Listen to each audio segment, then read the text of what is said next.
नमस्कार दोस्तों, आर के योजना यूट्यूब चैनल पर आप सभी का स्वागत है। पेंशन से संबंधित एक और नया ताज़ा अपडेट लेटेस्ट न्यूज़ आप सभी पेंशन लाभार्थियों के लिए लेकर हाजिर हो चुके हैं। यदि आप भी उत्तर प्रदेश राज्य के वृद्धावस्था पेंशन योजना के लाभार्थी हैं, उत्तर प्रदेश राज्य में रहकर सरकार से ओल्ड एज पेंशन योजना का आप लाभ ले रहे हैं, आज की यह खबर, यह जानकारी आपके लिए ही है। 65 लाख पात्र वृद्धावस्था पेंशनर्स को पेंशन मिलने की प्रक्रिया शुरू कर दी गई है। जो पीएफएमएस पोर्टल है उस पर डेटा भी अपलोड होना शुरू हो चुका है। अब 3-3 हज़ार रुपये लाभार्थियों बैंक खातों में ये पेंशन ट्रांसफर की जाएगी। यहाँ पर देखिए लिखा है 5 लाख और पात्रों को वृद्धावस्था पेंशन का लाभ देगी योगी सरकार वित्तीय वर्ष 2025-26 के अंतर्गत। तो यहाँ पर संपूर्ण जानकारी प्रूफ के साथ हम आपको देने जा रहे हैं। यदि आप भी उत्तर प्रदेश राज्य के ओल्ड एज पेंशन लाभार्थी हैं, आज की यह खबर, यह जानकारी आपके लिए है। आप इस वीडियो को अंत तक देखिएगा। हम आपको ये भी बताएंगे कि आप अपना पीएमएस पोर्टल से पेंशन पेमेंट स्टेटस कैसे देख सकते हैं, कैसे चेक किया जाता है। वीडियो की शुरुआत करने से पहले हमारा आपसे निवेदन है, यदि आप हमारे चैनल पर पहली बार आए हैं तो चैनल को सब्सक्राइब जरूर कर लीजिएगा। साथ ही बेल आइकन के बटन को प्रेस करना ना भूलें, ताकि जो हमारी वीडियो का नोटिफिकेशन है वह सबसे पहले आपको प्राप्त हो और आप सबसे पहले ही उसका लाभ उठा सके। चलिए वीडियो की शुरुआत कर लेते हैं। देखिए दोस्तों, सबसे पहले न्यूज़पेपर की कटिंग के बारे में बात कर लेते हैं, जिसमें लिखा है 5 लाख और पात्रों को वृद्धावस्था पेंशन का लाभ देगी योगी सरकार। पेंशन सहित कई योजनाओं के लिए भेजा। देखिए यहाँ पर लिखा है 13,056 करोड़ के बजट का प्रस्ताव। 60 लाख बुजुर्गों को समाज कल्याण विभाग अभी देता है पेंशन। अब इसमें क्या अपडेट है यहाँ पर हम आपको समझाते हैं। उससे पहले देखिए यहाँ पर लिखा है 1,000 रुपये के हिसाब से हर तीसरे महीने सरकार देती है बुजुर्गों को पेंशन, लिखा हुआ है। अब इसमें देखिए यहाँ पर समझिए, लिखा है ना, जो ये न्यूज़पेपर है ये जागरण का है, लिखा है ना राज्य ब्यूरो जागरण। और यहाँ पर इसमें लिखा है बुजुर्गों की सहायता के लिए योगी सरकार वर्ष 2025-26 में 5 लाख और पात्रों को वृद्धावस्था पेंशन का लाभ देगी। अभी 60 लाख बुजुर्गों को समाज कल्याण विभाग प्रतिमाह 1,000 रुपये के हिसाब से हर तीसरे महीने में पेंशन देती है। अब सरकार 65 लाख लोगों को वृद्धावस्था पेंशन देगी, लिखा है ना, 65 लाख लोगों को वृद्धावस्था पेंशन देगी। इसके लिए बजट में 8,103 करोड़ रुपए का प्रस्ताव भेजा गया है। वर्ष 2024-25 में विभाग को इस मद में 7,377 करोड़ रुपए मिले थे।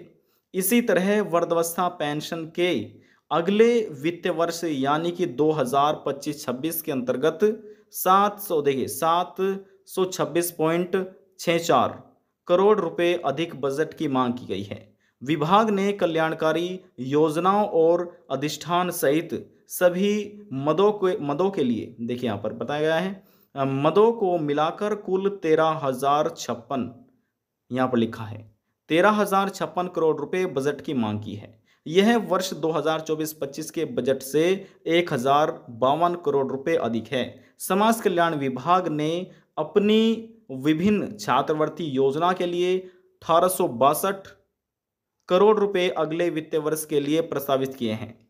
वर्तमान वित्तीय वर्ष में अभी इतनी ही धनराशि इस मद के लिए दी गई थी।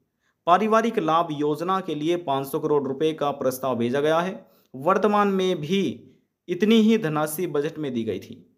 निधन मेधावियों को प्रतियोगी परीक्षाओं की तैयारी निःशुल्क कराने वाली अभ्युदय योजना के लिए 55 करोड़ रुपए की मांग की गई है। यह वर्तमान में मिली धनराशि से यानी कि 25 करोड़ रुपए अधिक है। इसी तरह सामूहिक विवाह योजना के लिए वर्तमान की तरह अगले वर्ष में 600 करोड़ रुपए की मांग इसमें की गई है। देखिए बात कर लेते हैं अगली योजना के बारे में। व्यक्तिगत विवाह योजना के लिए अनुसूचित जाति के पात्रों के लिए 100 करोड़ रुपए और सामान्य वर्ग के पात्रों के विवाह के लिए 50 करोड़ रुपए का प्रस्ताव बजट में भेजा गया है। कानपुर देहात में राजकीय आश्रम पद्धति का जयप्रकाश नारायण सर्वोदय विद्यालय खोला जाएगा, जहां आश्रम पद्धति के विद्यालय नहीं है, वहाँ संत रविदास मिशन योजना के अंतर्गत उनका निर्माण किया जाएगा। तो देखिए यहाँ पर अभी आपने ये पढ़ा, यहाँ पर हम आपकी जानकारी के लिए बता दें, जो न्यूज़पेपर कटिंग है ये ओल्ड न्यूज़पेपर कटिंग है और हमारा दिखाने का मकसद ये था कि इसमें 2024-25 के अंतर्गत तो 60 लाख लाभार्थियों को पेंशन दी गई, जो कि ओल्ड एज पेंशन लाभार्थी थे। अब इसमें देखिए 60 लाख में 5 लाख और ऐड कर दिए गए हैं, यानी कि हो गए हैं 65 लाख। जो ये 65 लाख संख्या है ओल्ड एज लाभार्थियों को, इन्हें वित्तीय वर्ष 2025-26 के अंतर्गत, जी हाँ, वित्तीय वर्ष 2025-26 के अंतर्गत ये पेंशन मिलने जा रही है, जो कि 1 अप्रैल 2025 से शुरू हो गया था। 1 अप्रैल 2025 से पहले सभी पेंशन लाभार्थियों की उत्तर प्रदेश में पेंशन वेरिफिकेशन प्रक्रिया चलाई गई, जिसे आप पेंशन का सत्यापन भी कह सकते हैं, पेंशन का सत्यापन। ये प्रक्रिया कंप्लीट होने के बाद उसके बाद जून महीने से लाभार्थियों को पेंशन मिलना शुरू हुई और ये प्रक्रिया जो पेंशन मिलने की थी ये 15 जून के बाद शुरू हुई है, जो कि सभी का डेटा पीएमएस पोर्टल पर अपलोड होना शुरू हो चुका है। आप भी अपना पेंशन का पैसा पीएमएस पोर्टल पर देख सकते हैं। उससे पहले यहाँ पर हम आपको एक और बड़ा अपडेट दिखा देते हैं। देखिए दोस्तों, अब जो आप देख रहे हैं ये आपको पीएफएमएस की ऑफिशियल वेबसाइट के माध्यम से एक ओल्ड एज पेंशन लाभार्थी का पेंशन पेमेंट स्टेटस दिखाया जा रहा है। देखिए यहाँ पर हम आपकी जानकारी के लिए बता दें, जो भी किसी भी राज्य की स्कीम कोड हो, यहाँ पर कुछ स्कीम का कोड होता है, जैसे कि ये ओल्ड एज पेंशन लाभार्थी, यहाँ पर ओल्ड लिखा नहीं आया है। देखिए ये टेक्निकल एरर है एक कोई विभाग की तरफ से, जहाँ पर यहाँ पर ये लिखा नहीं आया है, लेकिन यहाँ पर स्कीम का नाम दे दिया गया है जिसमें है 9529। जहाँ पर आपको 9529 लिखा मिल जाएगा तो समझ लीजिए वह ओल्ड एज पेंशन स्कीम का कोड है, तो यहाँ से आप पता लगा सकते हैं।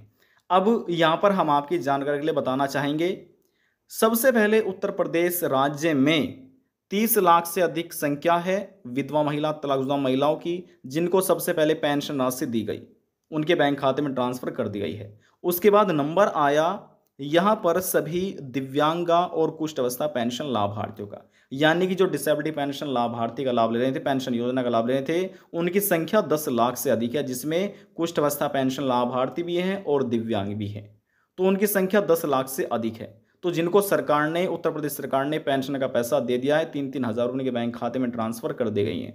अब नंबर जो आया है वह ओल्ड एज पेंशन लाभार्थी का है। वृद्धावस्था या आप कह सकते हैं 60 साल पेंशन लाभार्थियों को अब पेंशन मिलना उत्तर प्रदेश सरकार की तरफ से शुरू कर दी गई है। उत्तर प्रदेश के मुख्यमंत्री योगी आदित्यनाथ की सरकार की तरफ से सभी को 1,000 रुपये प्रति महीना पेंशन दी जाती है, लेकिन हर महीने बैंक खाते में ट्रांसफर नहीं की जाती है, की जाती है 3 महीने के अंतराल पर। तो 3 महीने की पेंशन हो गई है 3-3 हज़ार रुपये। अब जो नया वित्तीय वर्ष है 1 अप्रैल से शुरू हुआ है 2025-26 का, तो इसके अंतर्गत सरकार की तरफ से जो पहली पेंशन किस्त है वह अप्रैल मई जून महीने की है। जी हाँ, अप्रैल मई जून महीने 3 महीने की पेंशन एक साथ 3,000 रुपये, जो कि वृद्धावस्था लाभार्थियों को मिलने की शुरू हो चुकी है। पीएमएस पोर्टल पर डेटा अपलोड होना शुरू हो चुका है, यहाँ पर आप देख सकते हैं। देखिए लिखा है 3,000 रुपये अमाउंट, आधार बेस सभी को पेमेंट किया जा रहा है और ये प्रक्रिया शुरू हुई है 24 जून 2025 की तारीख से। और कुछ ऐसे पेंशन लाभार्थी है जिनकी ये प्रक्रिया 23 से हुई है, किसी की 22 से हुई है। तो देखिए यहाँ पर तारीख अलग अलग हो सकती है, लेकिन कहना हमारा ये अर्थ है कि अब उत्तर प्रदेश राज्य में जो ओल्ड एज पेंशन लाभार्थी है उनकी पेंशन ट्रांसफर करने की प्रक्रिया शुरू कर दी गई है। जो ये पेंशन लाभार्थी है इनकी 24 जून से हुई है, पहली प्रक्रिया नहीं कंप्लीट हुई, दूसरी प्रक्रिया 24 जून को इनकी ये भी वैलिड हो चुका है। अब देखिए यहाँ पर लिखा है फंड स्टेटस, इसमें है लिखा है अंडर प्रोसेसिंग विद एजेंसी। अब यहाँ पर जो पेंडिंग में लिखा है ये एजेंसियात अंडर प्रोसेसिंग में है, पेंडिंग यहाँ पर लिखा नहीं है, यहाँ पर अंडर प्रोसेसिंग में। जैसे ही यहाँ पर ये हट जाता है तो उसके बाद जो अगली प्रक्रिया है यहाँ पर जो लिखा है ना पेंडिंग अंडर एजेंसी, तो यहाँ से ये हट जाएगा। जैसे ही साइन हो जाएंगे और परमिशन मिल जाएगी तो यहाँ से हट जाएगा। उसके बाद जहाँ पर लिखा ना पेंडिंग अंडर एजेंसी, तो यहाँ से ये भी हट जाएगा ऑटोमेटिक। यहाँ पर लिखा मिलेगा आपको बैंक रिसीव, जी हाँ बैंक रिसीव यहाँ पर लिखा मिलेगा। और जैसे बैंक रिसीव आ जाएगा, किस तारीख में बैंक रिसीव हुआ है, उसके बाद या तो उसी दिन उसी तारीख में या फिर अगले दिन अगली तारीख में, जहाँ पर लिखा है पेमेंट पेंडिंग, यहाँ से ये हटेगा, यहाँ पर लिखा मिलेगा पेमेंट सक्सेस। और किस तारीख में आपके बैंक खाते में पैसा ट्रांसफ़र किया गया है, फिर आप थोड़ा सा स्क्रॉल डाउन करके इसको चेक कर सकते हैं। हालांकि अभी जो बैंक खाते में है पेंशन नहीं पहुंची है, प्रक्रिया पहले ही जारी कर दी गई पेंशन ट्रांसफ़र करने की। यहाँ पर पेंडिंग इन पेंशन लाभार्थी का लिखा हुआ है। अब देखिए इतना आपने समझ लिया है। अब बात करते हैं जो पीएस पोर्टल पर डेटा अपलोड होना शुरू हुआ है, आप उसमें कैसे अपना पेंशन पेमेंट स्टेटस चेक कर सकते हैं, कैसे देखा जाता है, क्या प्रोसेस है, क्या तरीका है। तो चलिए वह जानकारी यहाँ पर हम आपको अब दे देते हैं। देखिए यहाँ पर आप देख सकते हैं हमने अपने मोबाइल फ़ोन में गूगल क्रोम ब्राउज़र को ओपन कर लिया है। यदि आप ऑनलाइन अपना पेंशन पेमेंट चेक करना चाहते हैं, देखना चाहते हैं, तो आपको भी इस प्रकार से ओपन कर लेना है। अब यहाँ पर आने के बाद आपको सर्च करना है PFMS, ये लिखिए और लिखकर आप इसको सर्च कर दीजिएगा। जैसे आप सर्च करेंगे तो आपके सामने इस तरह का इंटरफेस ओपन हो जाएगा। यहाँ पर देखिए लिखा मिलेगा आपको PFMS, इसका मतलब है पब्लिक फाइनेंशियल मैनेजमेंट सिस्टम, देख रहे हैं ना। इसके नीचे लिखा हुआ है DBT status tracker, DBT status tracker, इस पर आपको क्लिक कर लेना है। जैसे आप इस पर क्लिक कर पाएंगे आप डायरेक्ट पोर्टल पर विजिट हो जाएंगे और यहाँ पर आपको लिखा मिलेगा DBT status of beneficiary and payment detail. यहाँ पर लिखी है कैटेगरी, यहाँ पर क्लिक कीजिए और कैटेगरी का चुनाव कर लीजिएगा। जैसे हमने क्लिक किया, देखिए चाहे आप ओल्ड एज, डिसेबिलिटी, विडो, यदि आप उत्तर प्रदेश राज्य के पेंशन लाभार्थी है और इस कैटेगरी में से किसी भी पेंशन का पैसा चेक करना चाहते हैं तो आपकी कैटेगरी रहने वाली है उत्तर प्रदेश पेंशन लाभार्थियों की एनी अदर एक्सटर्नल सिस्टम। अब यहाँ पर हम क्लिक कर लेते हैं और इस कैटेगरी का हमने देखिए चुनाव कर लिया है। जैसे हमने चुनाव किया, जो एक्स्ट्रा ऑप्शन दिए गए थे यहाँ से वे हट चुके हैं और यहाँ पर देखिए जो भी अब आपकी पेंशन का एप्लीकेशन ID नंबर है, जिसे आप यानी कि रजिस्ट्रेशन संख्या भी कह सकते हैं, इस बॉक्स में यहाँ पर वह आपको दर्ज करना है।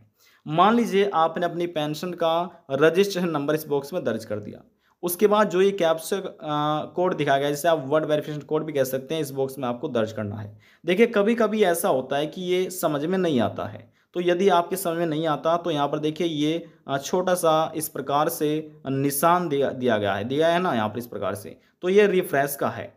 तो यहाँ पर आपको क्लिक करना है, ये चेंज हो जाएगा। देखिए हम क्लिक करके दिखाते हैं, क्लिक हमने क्या देखिए बदल चुका है। और यदि फिर भी समझ में नहीं आया तो दोबारा से क्लिक कीजिएगा, ये देखिए यहाँ पर ये फिर बदल चुका है। अब देखिए यहाँ पर इस प्रकार से आपको दर्ज करना है, जो कैपिटल में उसको कैपिटल में लिखिए और जो स्मॉल में है यानी छोटे में दिया गया है आपको उसमें लिखना है। जो कैपिटल में हम यहाँ पर पहले इसको लिख लेते हैं।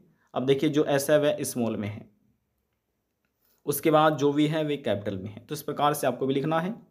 सबसे पहले यहाँ पर आपको अपनी पेंशन का रजिस्ट्रेशन संख्या दर्ज करना है, उसके बाद ये कैप्चा कोड यहाँ पर डालना है और डालने के बाद जो यहाँ पर ये सर्च का आइकन दिया गया है इस पर आपको क्लिक करना है। रीसेट पर क्लिक करेंगे तो सभी यहाँ पर जो आपने जानकारी दर्ज की यहाँ से हट जाएगी, तो आपको रीसेट पर क्लिक नहीं करना, आपको सर्च के आइकन पर क्लिक करना है।